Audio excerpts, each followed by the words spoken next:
Le 22 février 1915. Ma chère Marie, tu ne saurais croire la vaillance et l'héroïsme de nos braves soldats.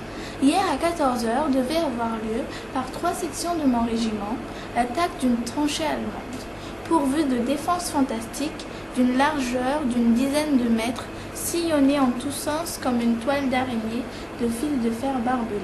À 14 heures, donc, devait avoir lieu une canonnade intense de la tranchée allemande par notre artillerie. À 14h30, fusée, fin des canons. Assaut à la baïonnette, victoire. Comme tu le vois, c'est très simple sur le papier, mais hélas, combien différent dans la réalité. Donc, à 14h, les canons tout tremblent. À 14h30, le commandant de l'attaque lance une fusée signal pour faire cesser le feu de l'artillerie et permettre aux poilus d'avancer. Mets-toi un instant à la place des officiers et des hommes qui vont partir. Jusqu'à 14h, les hommes dorment tranquilles, couchés sur le ventre, harassés qu'ils sont par plusieurs nuits de travail. Ils ne se doutent de rien. Les officiers osent à peine déranger ces soldats qui sont si fatigués. À quoi servira cette attaque ? Nous ne pourrons jamais arriver au but. Les fils de fer barbelés nous en empêcheront et par la suite, nous sommes tous destinés à nous faire tuer sur place. Mais que faire ? L'ordre d'attaque est arrivé, il faut marcher.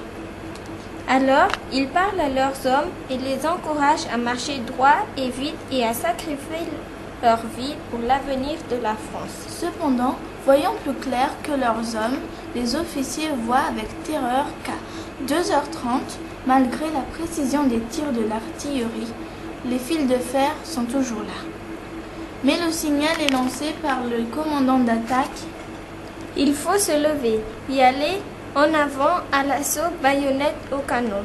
Il chante la Marseillaise.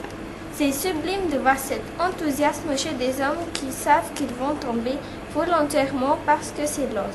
Dans les pièges qu'ils connaissent et où ils ont laissé tant d'amis. Chacun des 3 lieutenants tombe frappé mortellement à la tête. Les hommes, tels un château de cartes, dégringolent tour à tour. Les autres continuent. Quelques-uns arrivent jusqu'au fil de fer, ils ne peuvent pas passer. Leur sergent tombe, un autre aussi. Que faire ? Avancer ? Impossible. Reculer ? Impossible. Les Allemands, à l'abri de leurs tranchées, visent et tuent chacune de nos cibles vivantes.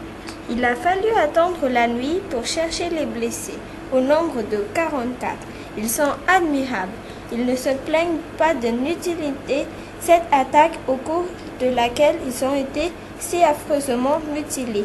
L'un d'eux, blessé à 3 endroits et reblessé pendant qu'on le transportait, se tournant vers moi pendant que je le soignais, me dit simplement « Ce qu'il faut souffrir pour la France ».